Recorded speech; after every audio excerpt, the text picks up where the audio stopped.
Before we commence today's talk, let's take a moment to pay homage to the infinite virtues of the Noble Triple Gem, primarily the most magnificent one, the infinitely merciful one, the supremely enlightened one, the perfect one, he who is none other than the Supreme Buddha.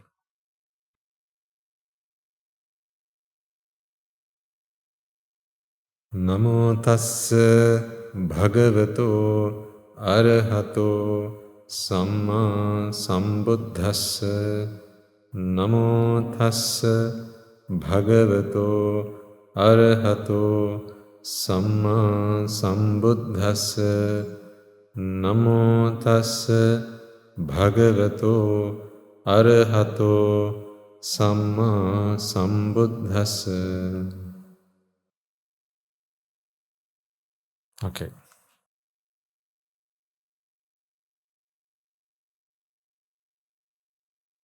What did we talk about last week? Separation. Did we get that far? We did? I think I reminded you last week. So I just very briefly remind you again that the whole point of all this is what, right?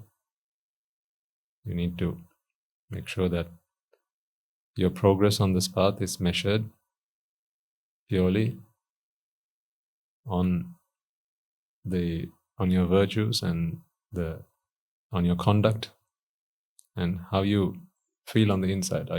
Is it freeing you on the inside? This freedom, this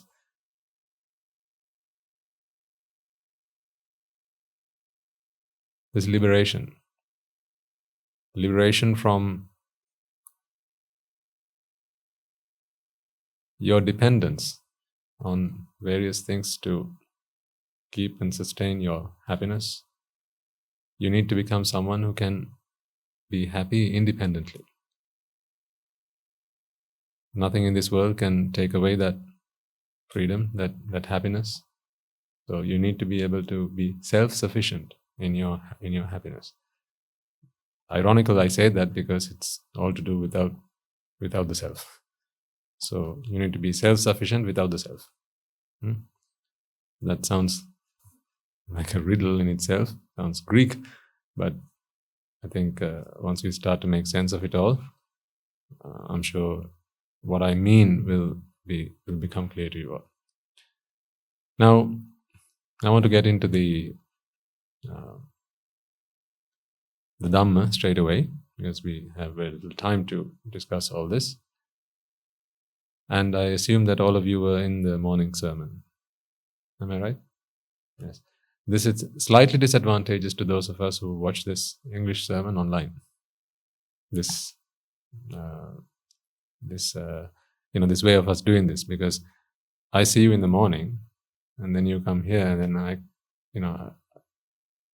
although I try, it's almost impossible to repeat what I have said in the morning to you all.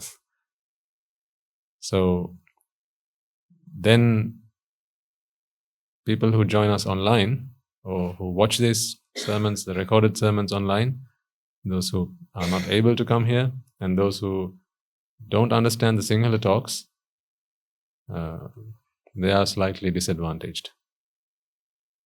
So I am conscious of that. Therefore, sometimes we may refer to some of the things mentioned in the morning, but I don't think you should see that as a repetition or a waste of time, because the more we talk about these concepts, the more it will start to make sense and everything will become clear.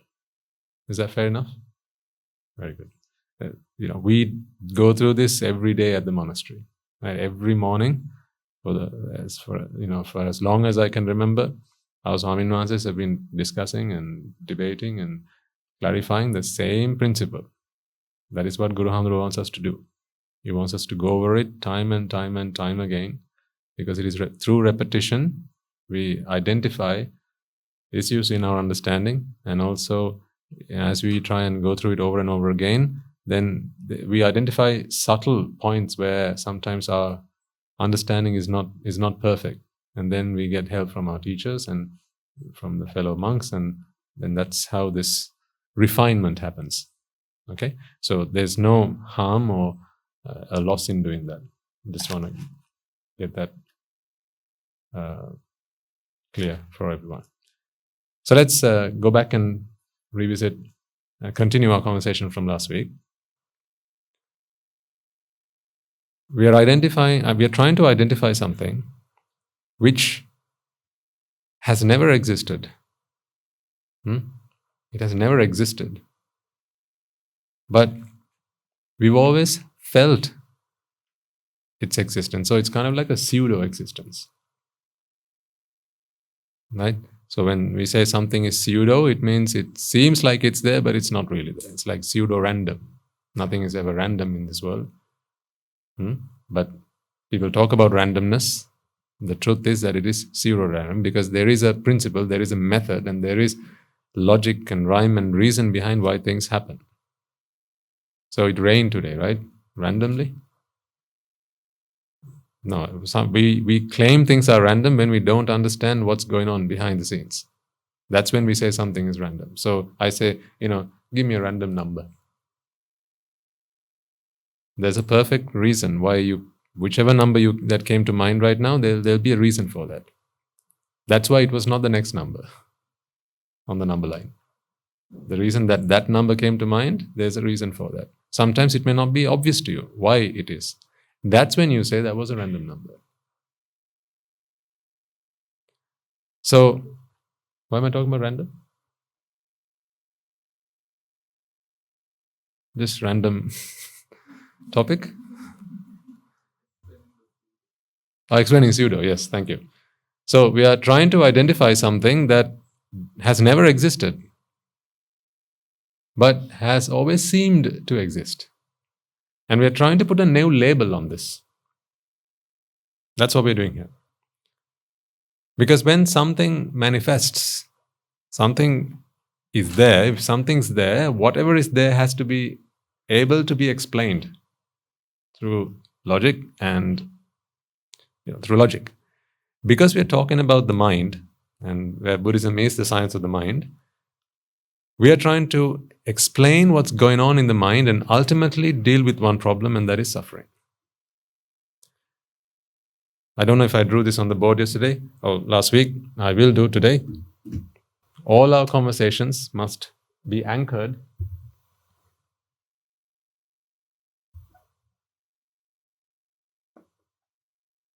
on this.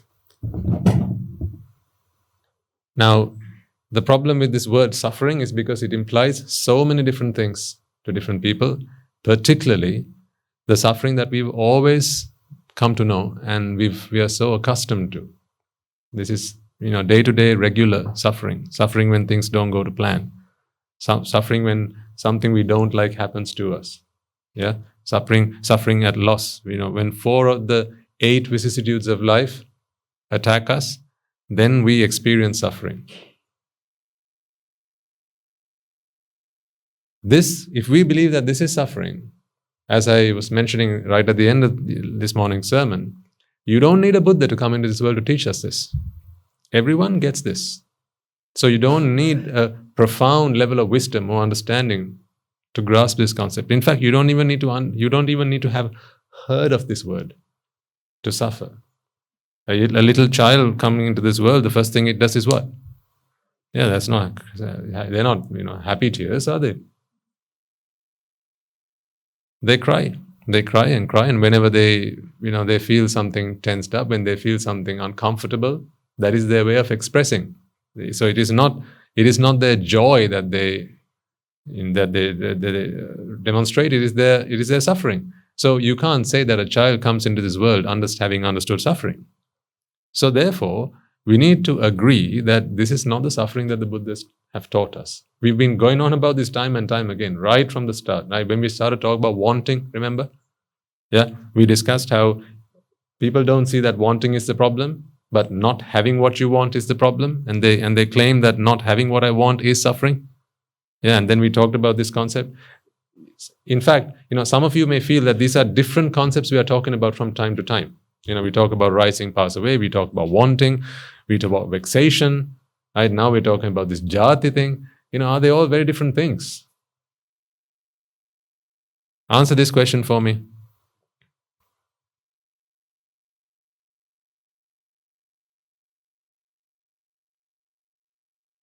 If I talk about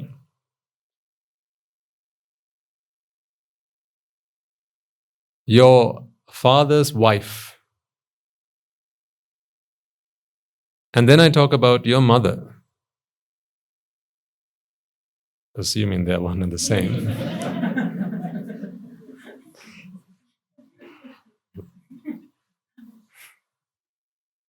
life is complicated. Okay, assuming they're one and the same, right? Not the best of examples. But you get the idea, right? I'm talking about the same person, right? I'm talking about the same person. So when we talk about suffering, people have different interpretations of suffering. And I remember one of the things Guru Hamro said in his sermons last Poya Day was, had you come here not having listened to the Dhamma, it would have been far easier for us to explain this concept to people. Now, there will be those among you who get this concept just like that. What we are talking about here. They may even begin to wonder, Swaminatha, why are you going on about this? I get it. Like, let's just move on and talk about, what else? But, you are few and far between. There aren't many of you. But the thing is, when you understand it, you feel everyone is like me. That's the way it is, right? So there may be those among you who get this. There will be those who haven't yet gotten this.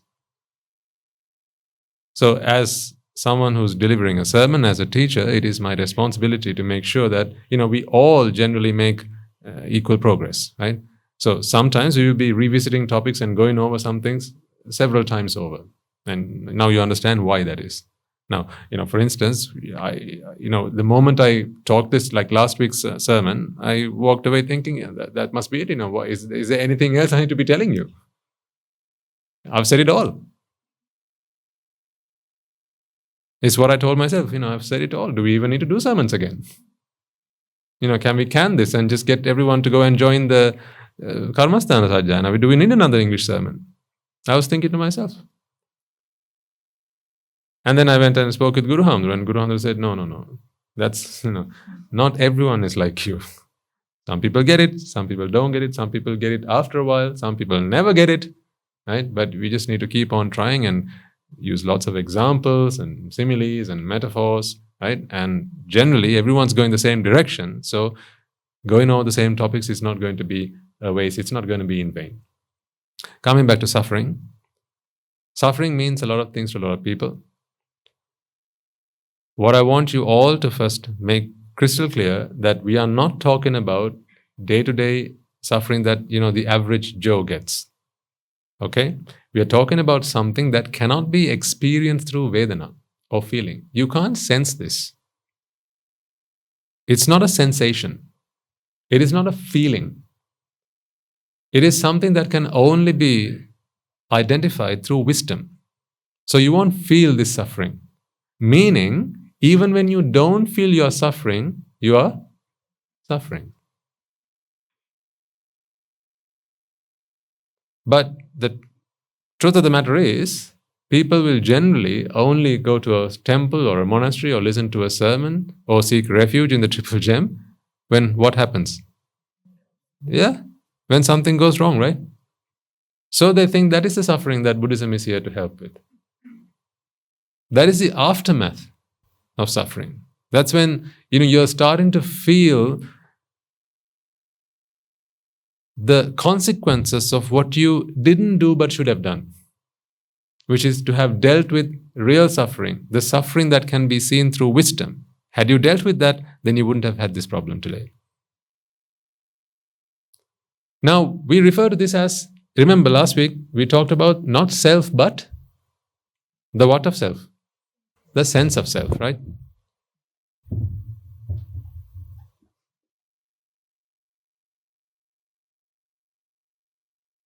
The sense of self. I much prefer to use this word jati. really, instead of using the word suffering. That is my personal preference, and I want to try and get us used to using that word, Jati.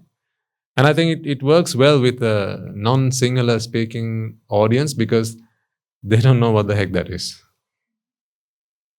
Whereas if you say the word suffering, they all know what it is. That's the problem. Right? But if you use the word Jati, what's that? Good. Now we can start talking. Now I can teach them something they actually don't know anything about. So, if you'll all permit me, how about we try and refer to this as this suffering, the suffering that we are now going to try and focus on as Jati. Would you all be okay with that? Yeah, let's call it Jati, because this is the word that the Buddha used. And I don't even like to call it existence, because again, that means different things to people.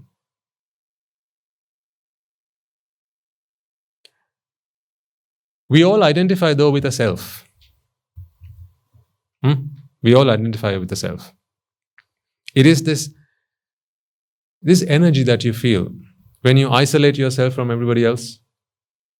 When you in those moments when you feel that, I'm alone in this world. It's just me.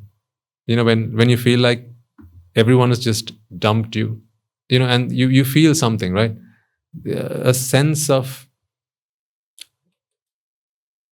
it's difficult to say, a sense of isolated identity. There's this this existence that you feel on the inside. Do you all feel what I'm talking about? Do you all know what I'm talking about? Because it's difficult to see this one. It's difficult to illustrate it or draw it on a board and to say, this is what it looks like. This is what it, sounds or smells like. Because it's only the mind that can grasp this concept, because it is only a sense of it. It's a perception of self. So, sense or self or a perception of self. We know that perceptions can be deceiving.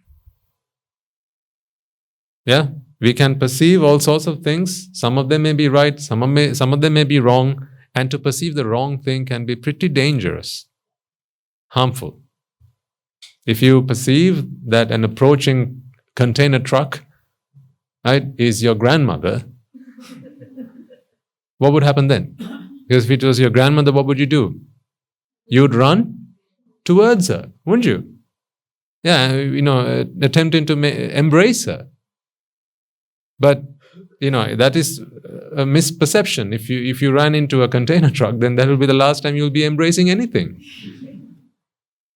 But you see, if you perceive the wrong thing, if you perceive things wrongly, there's a problem there.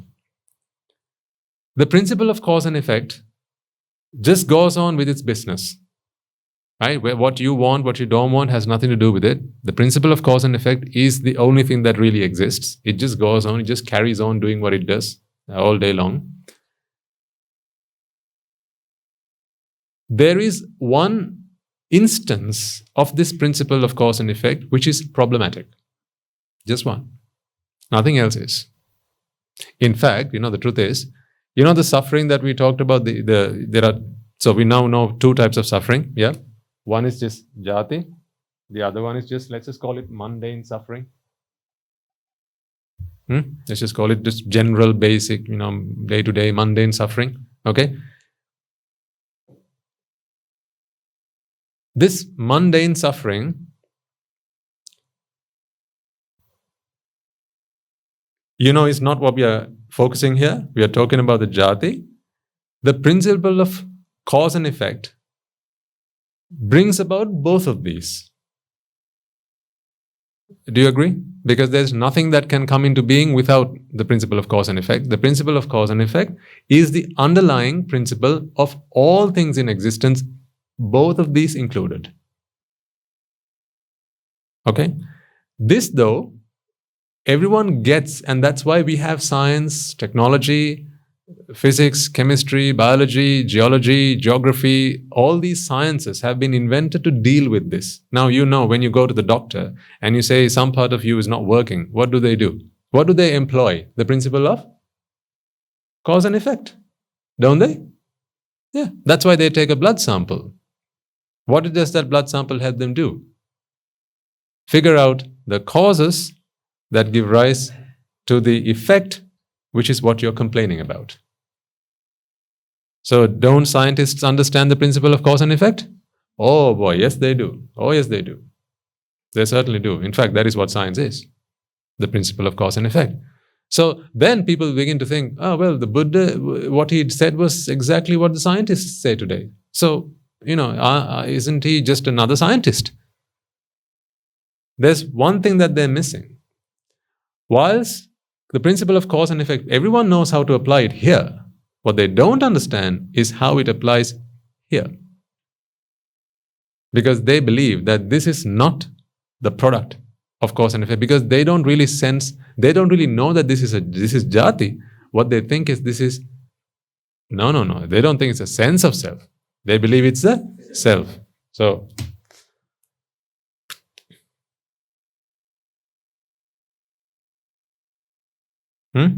they believe this is the self.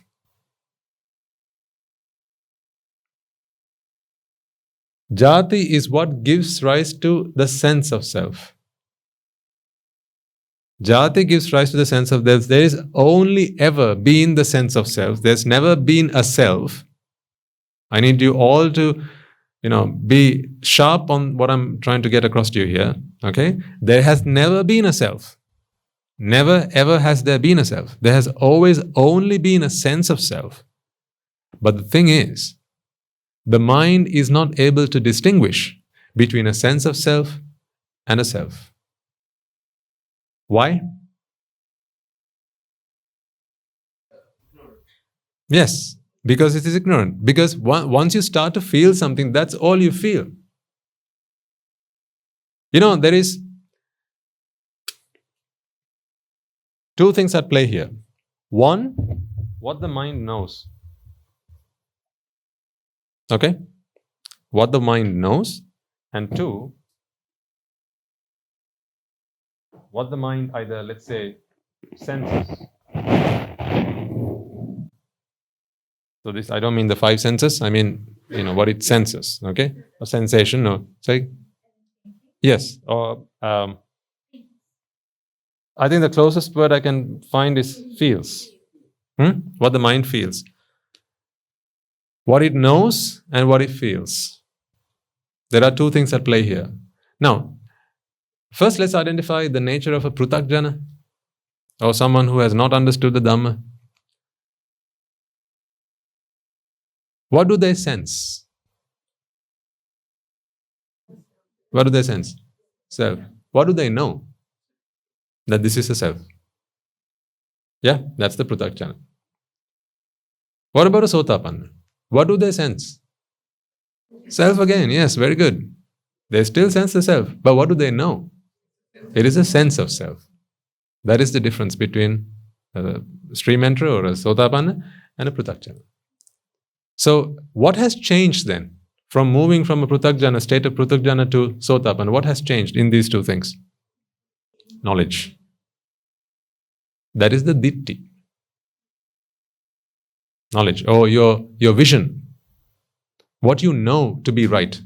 That is what has changed. So when we talk about ignorance, we are not talking about this part. We're talking about this. When we talk about ignorance, we are talking about the ignorance of this, but it's a separate thing to this. Let me repeat that. When someone asks, what is ignorance? It is the ignorance of this.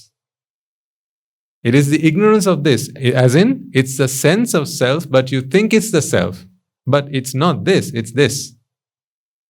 So, when you listen to the Dhamma and you understand ultimately that this is not a self, but a sense of self, which of these two get updated?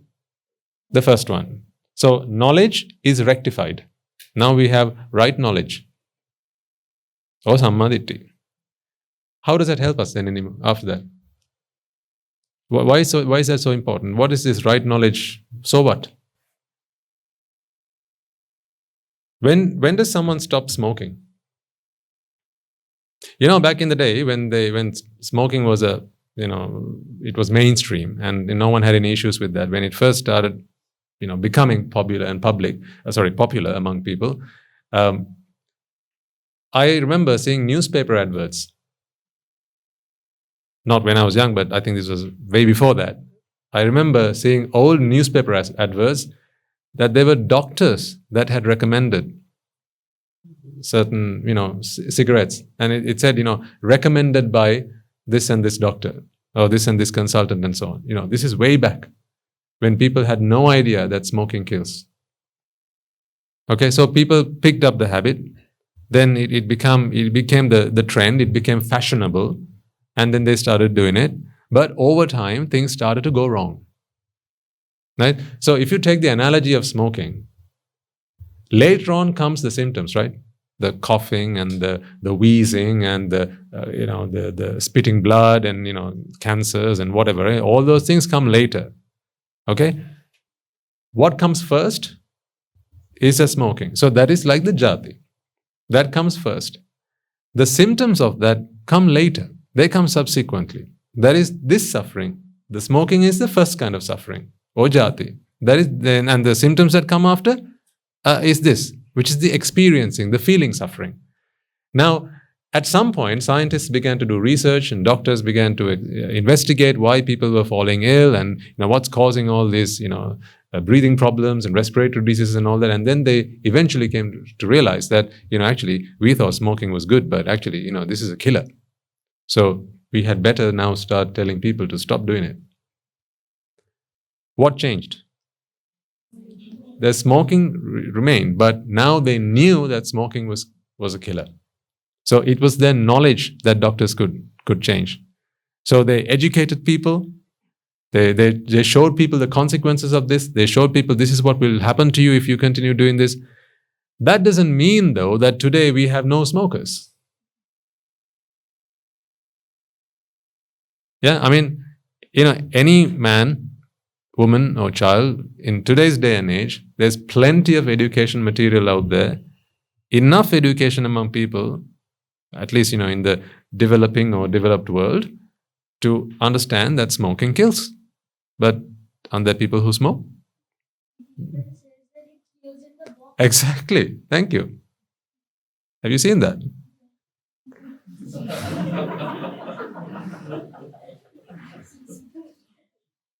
Right? So it says it on the box, yeah. And smoking can cause cancer, it says on the box. And they even put pictures of that, right? Of, cancerous tissues and so on. And yet people do that. So there's a strong distinction I want to show you here, folks, between right knowledge and action. And what you actually sense. This happens over time. This will happen later, subsequently. This has to happen first. The purpose of these talks, the reason I'm trying to explain this to you is not to stop this. That's something you have to do on your own if you accept that there's a problem with it. Otherwise, you don't have to. If I can't convince you that this is not a self but a sense of self, and therefore what happens when you believe that this is a self and not a sense of self, if I can't convince you this, then you will carry on with whatever knowledge you came here with, which is, it's a self. Not knowing any different. So these talks are intended for you to understand, to help you understand that this is not a self, but a sense of self. This is why we used the example of Santa last week. These are analogies to help you work this out, right? Santa is not real. We know this. But there are people who dress up like Santa. Dressing up like Santa doesn't make one Santa. Because if that did, then everything that happens to Santa must happen to the person who dresses like Santa. Let's take another example. A fairy. Now, in pantomimes and in school concerts, right? If you've been there, done that, or have children who taken part in concerts, one can dress up as a fairy. Now, can fairies fly? Can fairies fly? Yes, fairies can fly. Yes. Now, someone dresses up as a fairy. Right? Some of you will remember how you tried to play Superman at home. Yes? And some of you might have even tried, like wearing that cape around your shoulders, and you've thought, I'm Superman. If Superman can jump from the top of that building and land safely, then surely I can do the same, but you learned it the hard way. That just because you look like Superman doesn't mean you are Superman.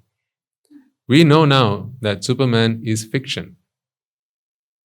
That guy does not exist for real. In fact, even the actor is acting.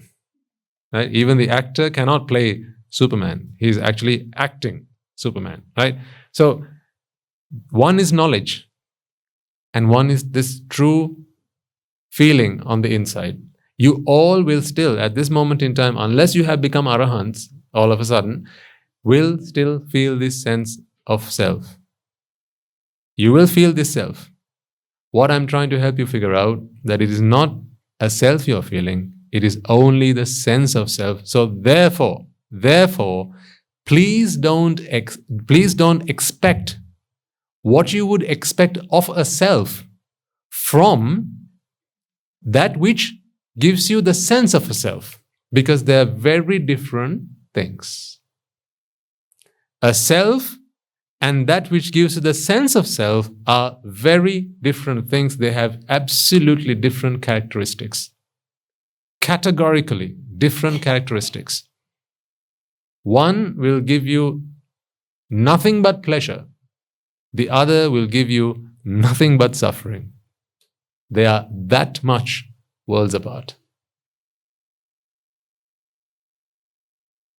That's how diverse, that's how different they are. So what you need to get out of these sermons is this understanding. Actually, what you're trying to do is re-understand yourself. This person that you've always known, right? You've known yourself more than anyone else, right? No. You've never known who you are. You've never known who you are. You know, when people say, if someone says something to upset them and they ask you, who do you think you're talking to? Do you know the answer to what the answer to that question should be? Do you?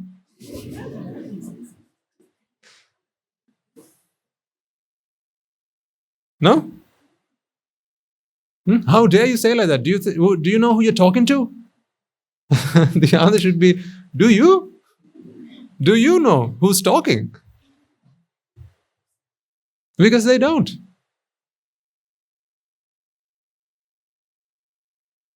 That is why we keep on saying, we go through our lifetimes learning about everything else except for who we are. We spend a lifetime learning about everything else except for who I am, who this real I am. That is the subject of your class today. That is what we are here to learn. Now let me explain to you how this happens, but before that, I want to bring back an example I mentioned right at the end of the sermon yesterday, because it's one that Guru Hamdan Mahanse recommended that I share with you in this sermon. So again, that's good news for you. Every week I go and tell him what I talked to you about, and then he gives me instruction. Talk about this, talk about that, right? Make sure that they understand these things. So you're in safe hands. That's how much he cares about all of you. Although he may not be here right now, he speaks through my voice.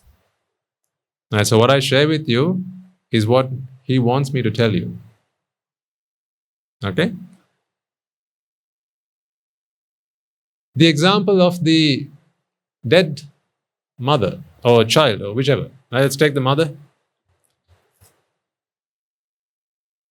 You hear of your mother's death and you're taken to the mortuary where you are asked to come and examine the body, okay? But unidentifiable because of too much damage to recognize the body, so you can't recognize it.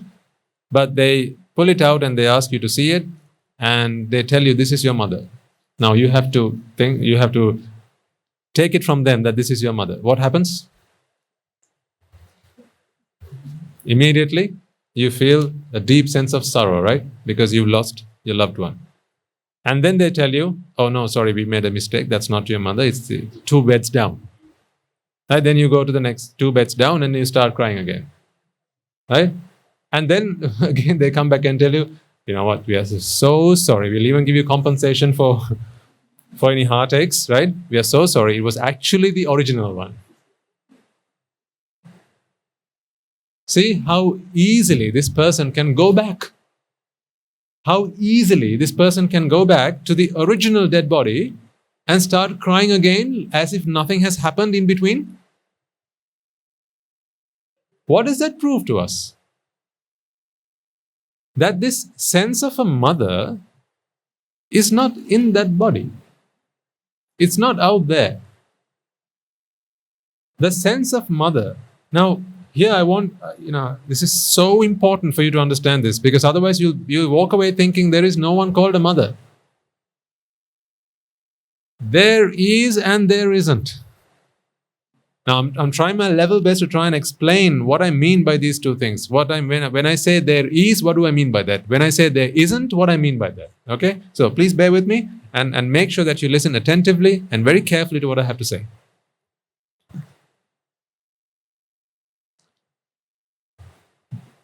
Let me take another example and we'll come back to this. Let's say a man goes hunting. Okay? Man goes hunting for deer. He takes his bow and arrow and shoots. At whom? At the deer. Right? So he wants a kill. The arrow hits his mother by mistake. So the mother, didn't know what was going on. Then she just walked in front of the deer and it hit his mother. Okay? What do you think has happened? Is that just a killing sin, or is that a heinous sin? It's a heinous sin, yes. It's what we call an anantariya papaka, or a heinous sin. Now, here's where I want you to make this distinction. Get this right in your minds. Did the man intend to kill his mother? Did he? No. So, he didn't even know that his mother was around. Yeah? He thought his mother was at home, and let's just say actually he wanted to kill this deer to give it to his mother to cook and make a meal out of it.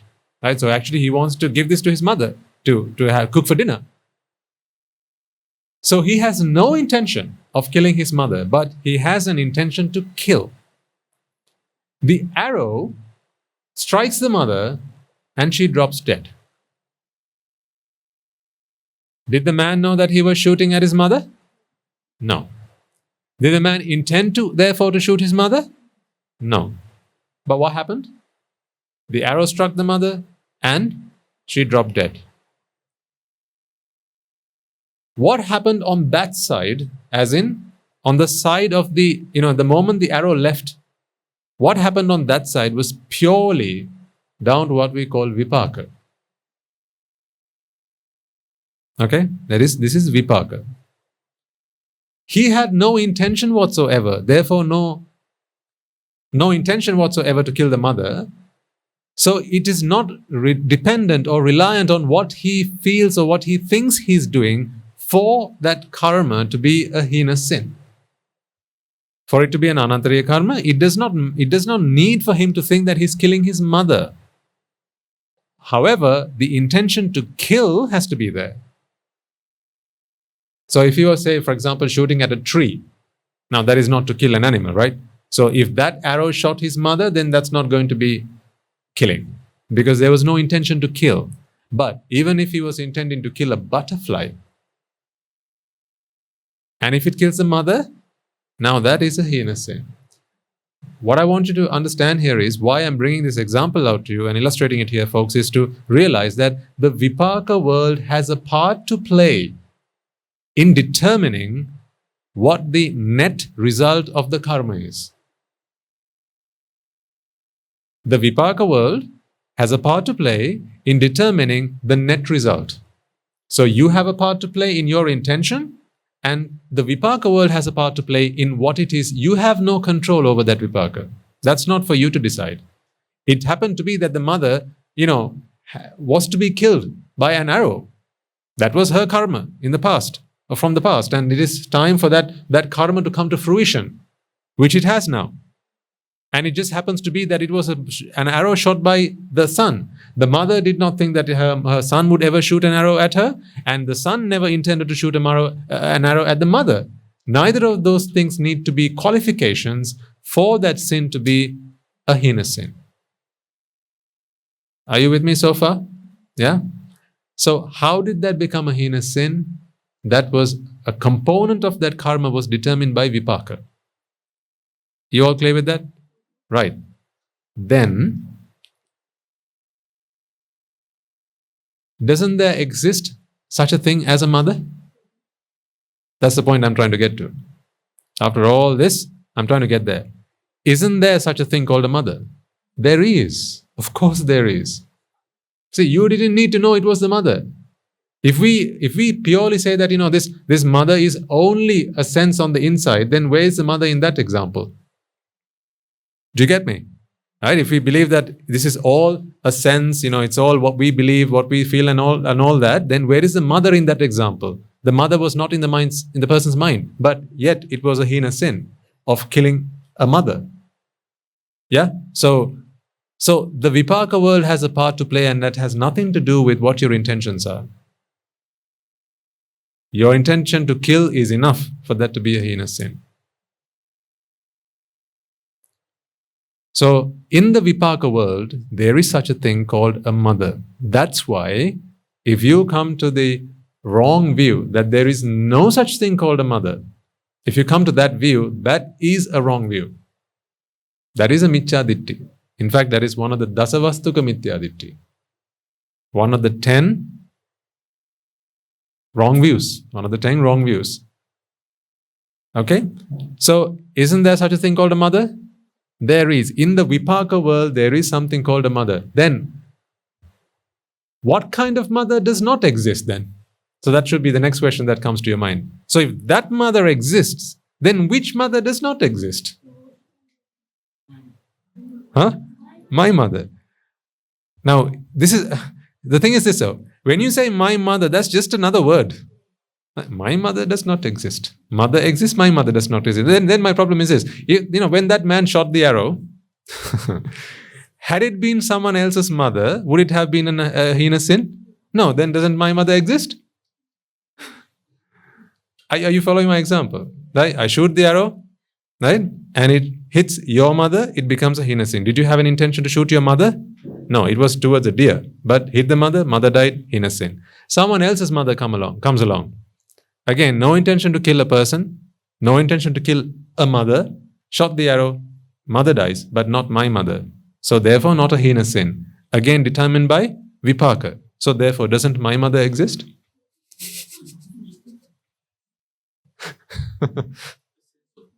Yes. See, wait. I want you to think, okay? So get those cogs turning now, right? Get those cogs, get those wheels turning, and try and grasp this. This is a very subtle concept I'm trying to get across to you. This is very subtle. So, doesn't mother exist? Let's take it one step at a time. Doesn't mother exist? Exists. Doesn't my mother exist? Exists. So then which mother doesn't exist? Right. Think.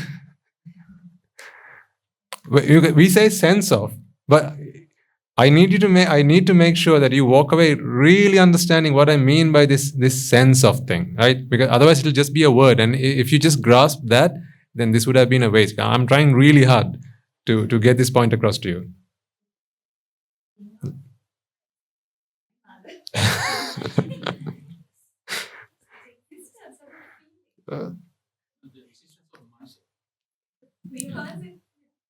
Right, okay, wait. Too many cooks will spoil this broth. Right. Don't worry, I will explain all this to you as best I can, right? Until the cows come home, I'll explain this to you. Until the cows come here, right? I'll explain this to you, not to worry.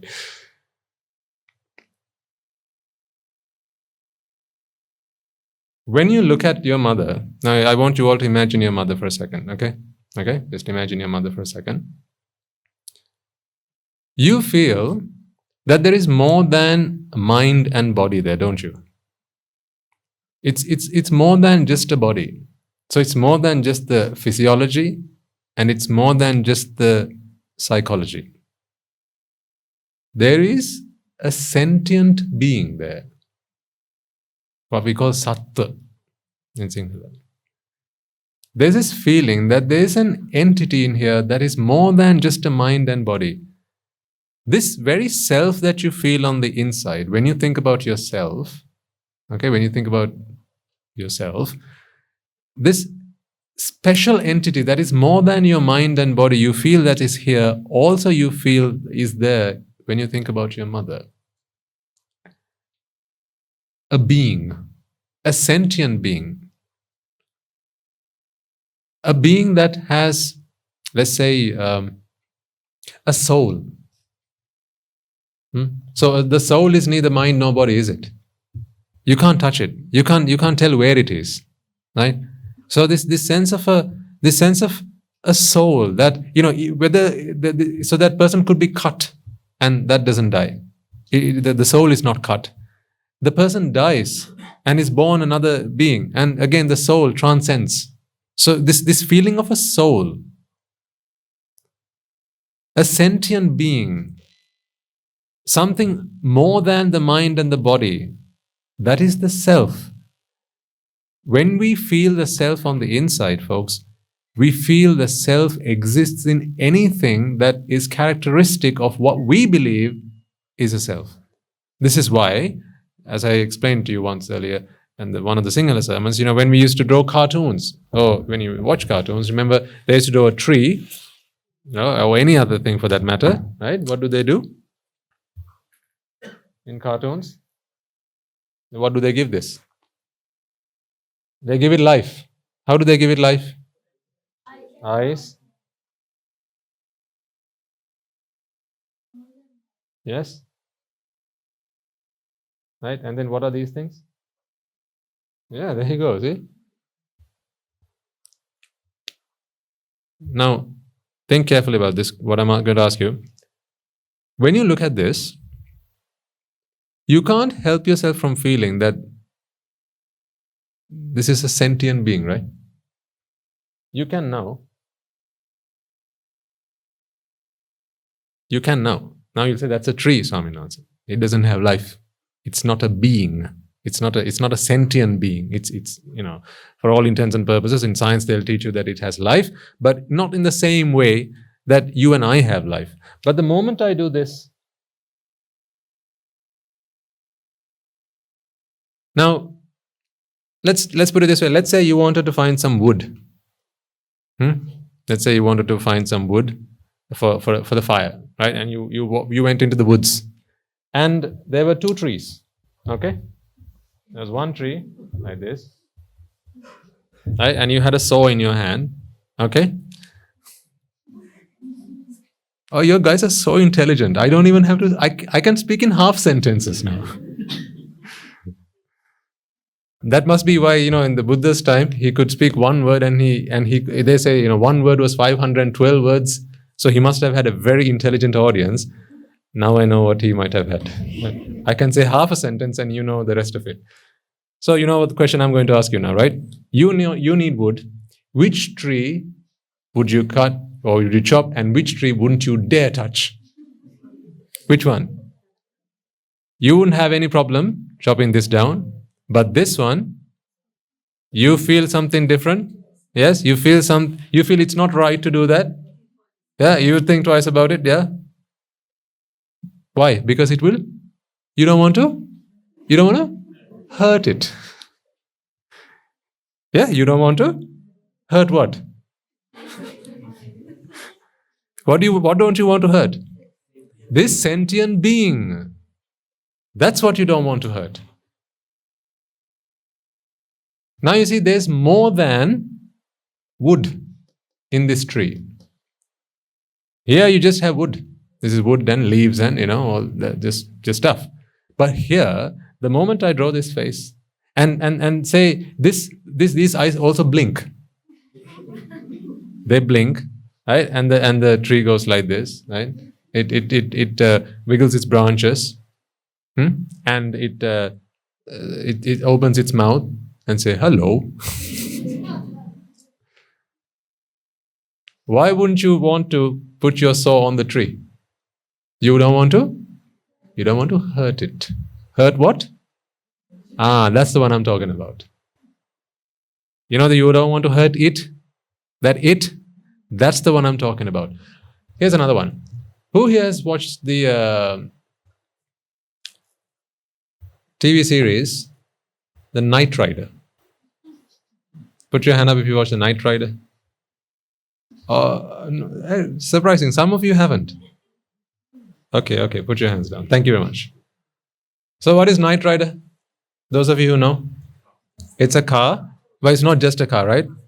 It's not just a talking car. It's more than a talking car, right? That's right. It's a car. Exactly. That's what it is, right? A car that is more than a car. That car has a sentient... It's a sentient being. It has a conscience. Right? It responds without you teaching it what to do. It speaks with you.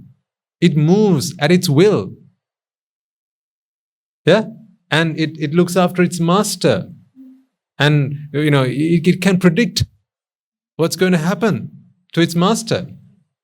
All these we believe are characteristics of what? Sentient being. That is where we are wrong. That is where we are wrong, folks. This is what I want to unpack for you, one step at a time. Yeah, this is a huge package. This is a huge package. I'm trying to unravel it, unpack it one piece at a time for you. These movements, the things that we think are free will, right? I decided to do, so I did it. These are all, we believe, characteristics of sentient beings. But they are not. You don't need to be a sentient being to move. When I move my arm, the reason you think that there's a sentient being here is because you don't see any external force that is moving this. You think I'm moving at my own will. You think that there's a me inside here, more than a body, more than just a mind. There's this Swami Nuhanse and he's moving. See, he moves when he wants to. You don't need a sentient being to do that. This is just a mechanism. Now, when we start talking about the mind and how it works, it becomes even more convoluted. Because, the body, yes, as I said, scientists have worked out how the body works. Mind, sends, with or without the mind, a signal to the brain can then, transfer that signal to the rest of the body and the body responds, right? So scientists are, good on that. But once we start going into things like emotions, love. This tree says, I love you. So you have this feeling that only a sentient being can speak those words and actually mean that, right? You're wrong. You don't need a sentient being for that. Because in fact, a sentient being, there's no such thing as a sentient being. It is only a sense of sentientness. I don't know if that's even a word. We need to find that. Or is it sentience? Sentientness? No. This feeling of a sentient being is only a feeling. It's only a self. It does not really exist. But that is what we attribute. The moment we start seeing things around us that correspond to things that we see about ourselves. So when you go in front of the mirror, right, and you brush your teeth, and you look into your face, and you smile. Right? When you want to smile, the body smiles, right? Right. So when you see other people smiling, you think, the way I'm doing this, the other person doing that. So sentient being here, sentient being there. That's how it works. When you identify a self within yourself, this is the thing, I have to say within yourself, right? You identify a self within yourself, but I need you to understand, let's put it this way. When you identify a self with these aggregates, is that okay? The mind, body, this combination, this package, when you identify a self inside of this, the moment you see something that corresponds to some of the things that you see here, or all of the things that you see here, immediately you label that also as a sentient being. So for sentient beings to exist on the outside, a sentient being must exist on the inside. A sentient being must exist on the inside. This is what you see on the outside are reflections. You project sentient beingness. Can I repeat that? You project sentient beingness. That's an adjective. You project sentient beingness to mind-body aggregates. When you see movements, unassisted movements, unassisted by external forces, immediately project sentient beingness. So if I stood here, if I asked someone to come and stand here and ask and make them to move, and make them move, you'll say, there's someone moving. It's a person. It's a sentient being. That's why immediately you see this tree. This is a tree, for God's sake. This is a tree. But the moment I draw these features, these are features of what? Sentient beings. Therefore, you project sentient beingness. This is this, forgive me for referring to the Sinhala term, this sattva svabhava, the nature of sentient beingness. That is what you project onto aggregates. This is just rupa. There is no nama even here. This is just form. Right? So, add name to this, add nama to this. Now you have nama and rupa. It becomes so much easier, right? It becomes so much easier. That is why whenever you see someone speaking, you project sentient beingness. Because speaking is an ability of a sentient being. Have you seen movies where they have these robots, like iRobot, and more recently, I think there have been more and more of them. Anyone remember any names of recent movies where Robocop? Okay, I've not watched that, but okay. Oh, Terminator, Transformers. Yeah. Okay, thank you, Transformers. That's a recent one, Transformers. Been a while since I watched a lot of films, so. Okay, so we have, what's the name of the guy in Star Wars? That little robot thing. What's his name? R2D2. Yes, thank you. R2D2. So anyhow, right, whichever one you know, R2D2 or Transformers or Megatron or whichever one you know, right? When you see it in action, genuinely tell me, don't you feel that there's a sentient being there? And when that robot gets attacked, when Bumblebee gets attacked by, say, a robot that of the enemy robots, when you don't like them, I don't know their names, but when Bumblebee gets attacked, how do you feel? How do you feel? You feel sad. You feel angry. You feel annoyed. Why? What have you projected? Sentient beingness. You can't help yourself from doing that. You can't stop yourself from doing that. It happens. It happens. As if it's automatic. But it's not automatic. It's cause and effect. There is a cause and effect principle that is in action. It happens inside this mind right now. In these bodies of yours, there's a mind that arises and passes away, and in each of those mind instances, this process is going on. In each of those mind moments, as I drew on the board last week, right, this process of bringing into existence jati, this jati or this insanity mode is what we used as a term to explain this, right? Previous week. This insanity mode switches on. And the moment that happens, a sense of self takes place. But you don't know unless and until you have listened to the Dhamma that this is a sense of self. What you feel is a self. And the moment you feel a self, you project that selfness. You project that selfness, this sentient beingness, to anything that matches that description. That's how movie makers, film producers, directors can entertain you by just showing you, metal and plastic and rubber, dummies. Like even, when you have puppet shows, you know that they are not for real, but you can't stop yourself from feeling that sentient beingness. You can't stop yourself from feeling that affinity. You feel that, something about me is also there. And if two puppets, there's one puppet, let's say Romeo Juliet puppet, and then there's another villain puppet, and the villain puppet comes and tries to snatch Juliet away from Romeo. How do you feel? Don't do that. You think, oh, poor thing. Can you stop yourself from feeling that? No. You might be able to stop yourself from saying that, but you can't stop yourself from feeling that.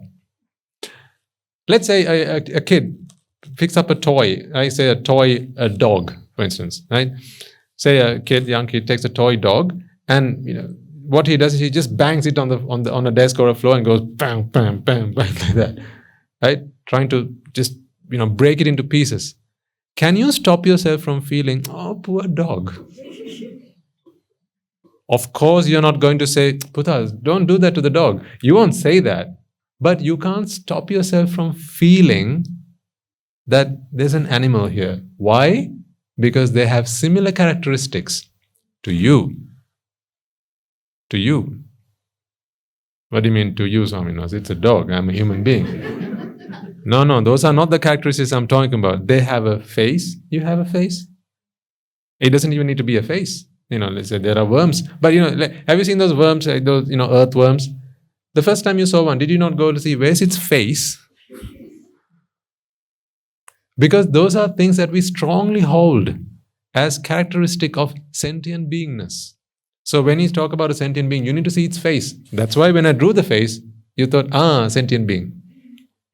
This is this Sattva Svabhava. It's a feeling that happens on the inside. It's not out here. Because to make movements, you don't need sentient beingness. What you need is cause and effect. What you need is cause and effect. What you need is what Guru Hamdra has been explaining over the last few weeks, this Kaya Sankara. A thought comes to fruition, and that sends a signal to the brain sends it through the nervous system, and the body moves. As I said the other day, if you pick this up, ask the fingers, why did you do it? Don't ask me, ask my seniors, ask my superiors. And then you walk up to the muscles in the arm and ask why. Don't ask me. Ask the nervous system. We go and ask the nervous system, why? Don't ask me. Ask the brain. We ask the brain, why brain? Don't ask me. Ask the mind. Then we go up to the mind. Ask the mind, why? Don't ask me. Ask the vipaka. Ask the vipaka. What do I mean by this vipaka? Sight, sound, smell, taste, touch, and mental objects. Those can be from memory. See, aren't there times when all of a sudden just something comes to mind, something comes to memory, right? You're just, doing something, and all of a sudden you go, oh, I forgot. The clothes are on the clothesline, and it's raining. I had better quickly go and get them. Right? Has that never happened to you? Or you forgot to lock the car. Or you forgot your wife at the supermarket.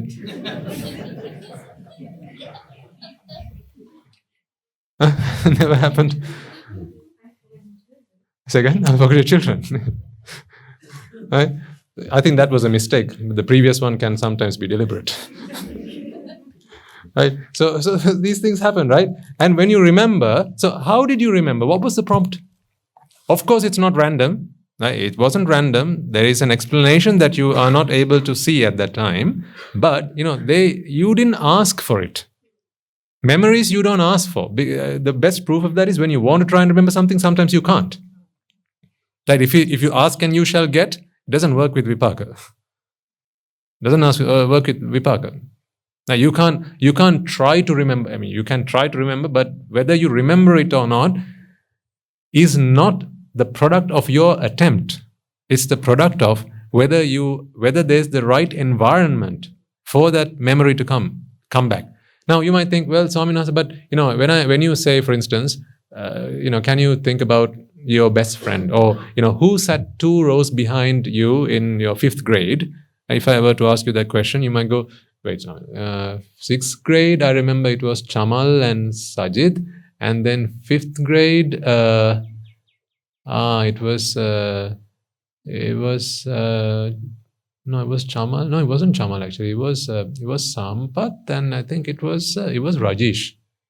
So see, you take one step at a time. Like you're jumping stones, right? You jump from one to the other, to the other, to the other, and then eventually you might actually get to the right answer. What are you doing along the way? You're creating the environment. So it's not a magic that you can either remember or not recall memories. This is simply the logic. You're creating the environment for those vipakas to be drawn to the present mind. That's why some things will help you remember recall memories. Others won't. Some things will allow you to help you to recall other memories. But we feel that this is the nature of a sentient being, that I can remember things. I can recall my memories. Ask me something and I'll give you the answer. Doesn't always work like that. It's not whether you want to remember something or not, or whether you want to recall something or not, that is the determining factor here. It's whether there is the right environment for those things to be drawn, those memories, those mental objects to be drawn to the present moment as vipaka. Just like sights, sounds, smells, taste, touch, and these mental objects, all these 6 things are purely vipaka. That's why I said, go ask the mind, why did you hold this pen? And the mind will say, beats me. Ask my superiors. Who's the mind superior? Vipaka. Why? Chakkuncha paticca rupecha uppajjati chakku viññāna. So the sight and the eye must come to be together first. They must come into contact first, because they are the superiors of the mind. They must come together first. Their unison has to happen first before the mind is born. So therefore, did you have a choice about your parents? Very simple question. Did you choose your parents? No, I don't mean, through karma vipaka and all that. I just mean, very traditionally, very simply, did you choose your parents? No. You can't choose your parents. Because your choosing happens after you're born, right? So it's too late now. You get it? Yeah? To choose, first you have to come into this world. And by that time, it's too late, because you've already come. So your parents have already been decided. Like that, the mind is born when 2 vipakas come into contact. Sight and eye, sound and ear, smell and nose, taste and tongue, contact and body, right? Or touch and body, and mind objects and the mind. When these 2 things come together, that's when this chitta is born. So therefore, go back and ask the chitta, why did you send that signal to hold this pen in the hand? The mind will simply say, don't ask me, ask my superiors. In other words, vipaka. So now do you see, all of this is simply vipaka. This whole process is vipaka-led, vipaka-driven. The Buddha said, kamma sakomi, kamma dayado, kamma yoni, kamma bandhu, kamma parisarna. Yes, this is the same thing I'm saying here. Because karma in turn leads to vipaka. And it is that vipaka that is the determiner of all things that are going on in this world. Rupa, Vedana, Sanya, Sankara, Vijnana, these are all vipaka. This is all vipaka. Now, in a vipaka-driven world, in a vipaka-orchestrated world, in a world orchestrated by cause and effect, and the trigger of those causes are the vipaka, what is the purpose? What is the duty? What is the job of a self? Nothing. You can't help this sense of a self, because that is also driven by a vipaka process. There is a cause and effect process that brings about the sense of self. Ignorance and attachment, when they come together, will give rise to jati. Right? Ignorance and attachment, when they come together, will give rise to jati. That, again, is a result of the cause and effect. But It's so ironical. There is nothing more ironical than this, folks. As if a child, just like a child would go up to their parents and say, I don't need parents to come into this world. See, I'm here. Imagine a child were to say that. A child were to go up to his or her mother and say, Mother, Father, yeah, I'm here, see? I don't need the two of you to bring me into this world. See, I'm here. Now you know that's madness, right? Right? To be able to say that, he or she can only say that because the parents brought him into this world. Now, that's so ironical, right? In much the same way, when jati happens, there's a sense of self that comes into, you begin to feel this sense of a self. The funniest thing about this sense of self is there's this feeling that I had no origins. The sense of self, when you feel this sense of self, okay, you feel that this sense of self had no origin. Do you know that this, before I gave you this knowledge, before we started talking about this, did you feel that, this is ignorance and attachment that was giving rise to this self? No. What did you feel? I've always been and I always will be. You understood how the arm works. You understood how your eyes work, how the rest of your body works. That's fine. You understood how everything else in this world works. Physics, chemistry, biology, all that is fine. But this self, you did not see any origins to it. You did not see a source to it. You did not see what cause and effect gives rise to it. Because the nature of self is that it has no causes. It is causeless. It has always been there and it will always be there. It's just there. Like what the Brahmins in the day refers to as Atma. It's always there, a soul, always there. That's why in some religions they'll say, it's not, what we need to do is cleanse the soul so that the soul can now, be one with the Almighty. You can't fault them for that, because if you've not seen the Four Noble Truths, you have to explain something, you have to give some way for people to live good lives, right? And so, we respect that. But we need to understand that there is more profoundness to what's really going on here. This jati is the product of a cause and effect principle. These are causes that give rise to jati. But when this jati takes place in the mind, it gives rise to a sense of self. But the illusion of this sense of self is that I am not the product of a cause and effect. There are no causes that brought me to being. I have always been there. Like when I ask you, go back to when you were 10 years of age, you don't tell me that, Swaminatha, it was another self back then. This is the new self that's just born right now. You don't give me that answer, right? You say, yes, I was there then. I was there yesterday. I'm here now. I'll be here tomorrow. You don't feel that this is a product of cause and effect. That is the nature of self. It's characteristic of self to give you the illusion that there is nothing that brings it to being. Again, I come back to the final, the very important part of this conversation. I keep reminding you this every time we get together. That is, why are we talking about this? So what? Never lose that focus. So what? Why? Why am I not talking about the bottle at the back of the room? Because it doesn't bother us. But when this sense of self comes about, remember, this person who went into the mortuary cried 3 times. 3 times. And the funniest thing is, on none of those occasions did he cry for his mother. Did the mother cry for his child or son? Or let's say, that's what we talked about in Sinhala sermon. Here I said the mother was dead. So on none of these occasions did the child cry because of the dead mother. Because the mother comes walking later into the mortuary and says, Puta, where are you? I'm here. So it was, this sense of a sentient beingness. This sentient beingness is not something that exists on the outside. It is purely a fabrication of the mind.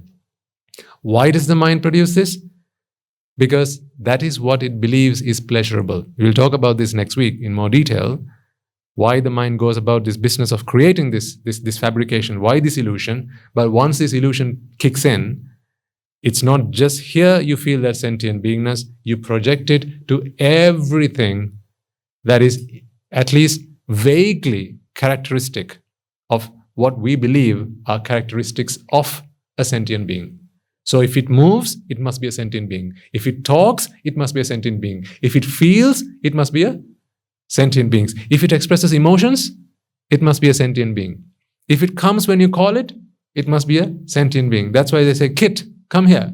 And then Kit comes. So it must be a sentient being. If he says, ouch, when you touch it, it must be a sentient being. See? But none of those things need a sentient beingness for it to happen, because all of those things are processes which can be explained wonderfully through the principle of cause and effect. And I will explain to you each and every one of those things, how it can happen through the principle of cause and effect. And then you will begin to understand that the body, feelings, mind, Kayanupassana, Vedananupassana, Chittanupassana, all these three things are purely cause and effect driven. But these are the three things primarily where people project this sentient beingness to. The body, feelings, and the ability to think. The ability to think is not something that is a characteristic of a sentient being. Why are people talking about artificial intelligence and that, true intelligence will never happen? What are they really saying? We cannot produce sentient beingness. That's what they're saying. Scientists, they try and create this intelligence, right? They can only so far get to artificial intelligence, right? But they say that this true, beingness, we can't get it to happen on a machine. Yes, agreed. Why is that? Because it's not there, because it'll never be there. And you can't get a machine to feel this sense of self either. So you can't get a machine to feel a self, neither can you, but it doesn't happen anywhere in this world, the self. But this sense of self, you can't get a machine to feel it. Why? Because for that to happen, you have this jati has to happen. And for jati to happen, ignorance and attachment has to happen. And it's only a mind that can attach. Machines cannot attach. Machines cannot attach. Because machines cannot think that something is beautiful. It cannot be ignorant. Wrong data can be fed, but it cannot be ignorant. Because whatever data is fed to it, that is the truth to the machine. It cannot be ignorant, and therefore attachment cannot happen in a mind. When attachment cannot happen in a mind, in a machine, then that machine cannot create this separation. You can code a machine to separate one thing from another, but that is purely a program. Right? It's only following instructions. But this sentient beingness, you can never create it in a lab. That can never happen. It can only happen in a mind. When a mind is ignorant, the mind will attach. And once attachment takes place, the mind will vex. Machines will never vex. It's not possible. So when you see a machine vexing, what do you say it is? Sentient being. Right? When you see machine vexing, it's a sentient being. See? The thing we understand the least is ourselves. We've gone throughout samsara, such a long journey. How old are you now? All those years you spent trying to figure out and learn the world around you, but little did you realize that the whole world was inside of you. And that is what we didn't take any time to realize, because of course, unless we come across the Buddha, no one has the ability to show us the truth. That is the Four Noble Truths. Now, how fortunate do you think you are to be disciples of the Buddha? To have come across the Mahasangha who carry and convey the Buddha's message, which is the Dhamma. So the Buddha, Dhamma and the Sangha, the noble triple gem, these are my only refuge. Now when you understand that, you can wholeheartedly take refuge in the noble triple gem. Perhaps if you, until now, when you as young children growing up, you might have taken refuge in the Noble Triple Gem, saying, Buddhan Sarnam Gacchami, Dhamman Sarnam Gacchami, Sangham Sarnam Gacchami, Dutiyampi Buddhan Sarnam Gacchami, Dutiyampi Dhamman Sarnam, Dutiyampi Sangham Sarnam, Tatyampi Buddhan, because the Swami Nuance said it, you said it. But you didn't understand what this was all about. Now you begin to realize there is no other refuge than the Buddha, Dhamma and the Sangha. Agreed? Of course. You can't deny. You cannot deny. Right, I'm going to leave you there for today because we have something else to attend to. So I'll quickly do the merit transfer and we will conclude the sermon for today.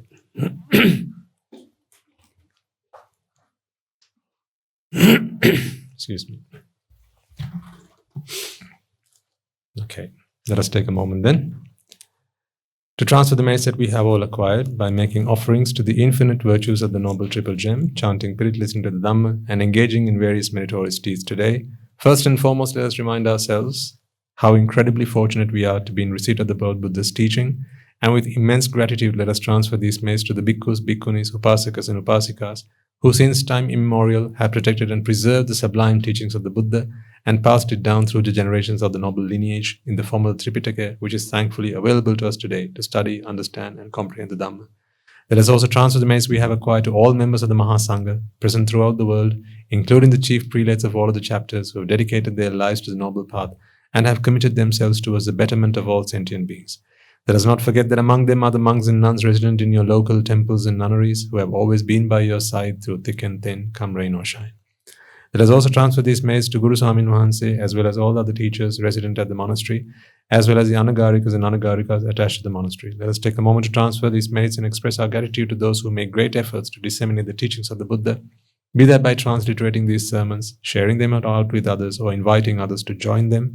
And may through the power of these merits, if any of them have been born in the woeful plane, redeem themselves and be born in the blissful plane. May through the power of these merits, they abstain from the unmeritorious deeds, fulfill the meritorious deeds, fulfill the Noble Eightfold Path, and attain the supreme bliss of Nibbana. Sadhu, sadhu, sadhu.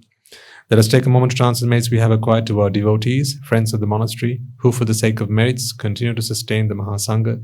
This includes everyone from those of you who have contributed to the construction of the monastery to those of you who have passed on their know-how and extend their well wishes, as well as provide the Mahasangha with shelter, alms, robes, and medicines.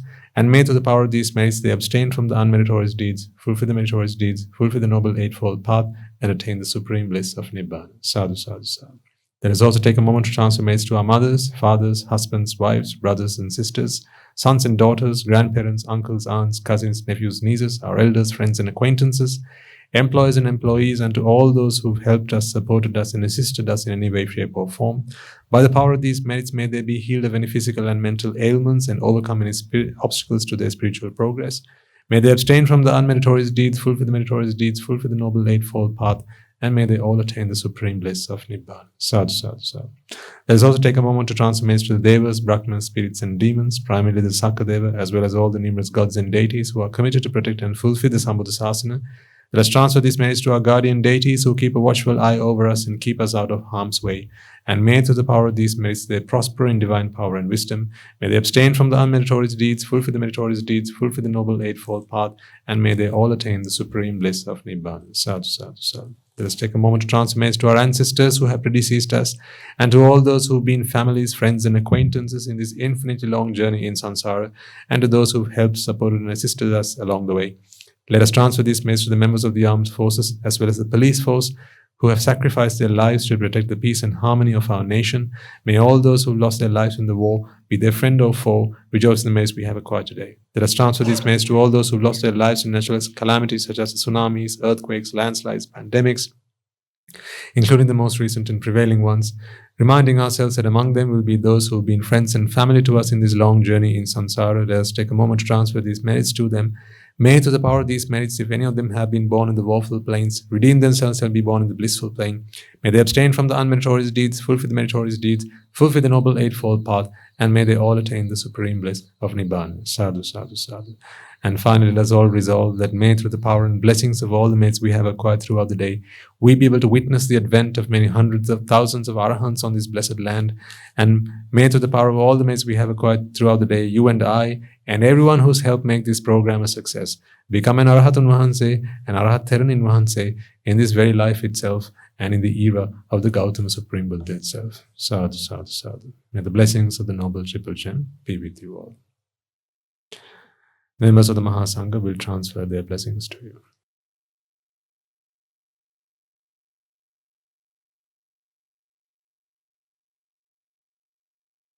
Raga ginneng midetva, dvesha ginneng midetva, moha ginneng midetva, Nibbana Parama Sukhayen Sukhita Tara Vetva. Nibbana Parama Sukhayen Sukhita Tara Vetva. Mamada Siyalu Loka Siyalu Satmayo Nibbana Parama Sukhayen Sukhita Tara Vetva. Nibbana Parama Sukhayen Sukhita Tara Vetva. Nibbana Parama Sukhayen Sukhita Tara Vetva. Raga gini niveva, dvesha gini niveva, moha gini niveva, nivan sapa labeva, nivan sapa labeva, nivan sapa labeva. තුනුරුවන්ගේ සූවිසි අනන්ත මහා ගුණ බෙලෙන් සියලු ලෝක සියලු සත්වයෝම නිබ්බාන පරම සුඛෙන් සුඛිතර වෙත්වා. සාදු සාදු සාදු.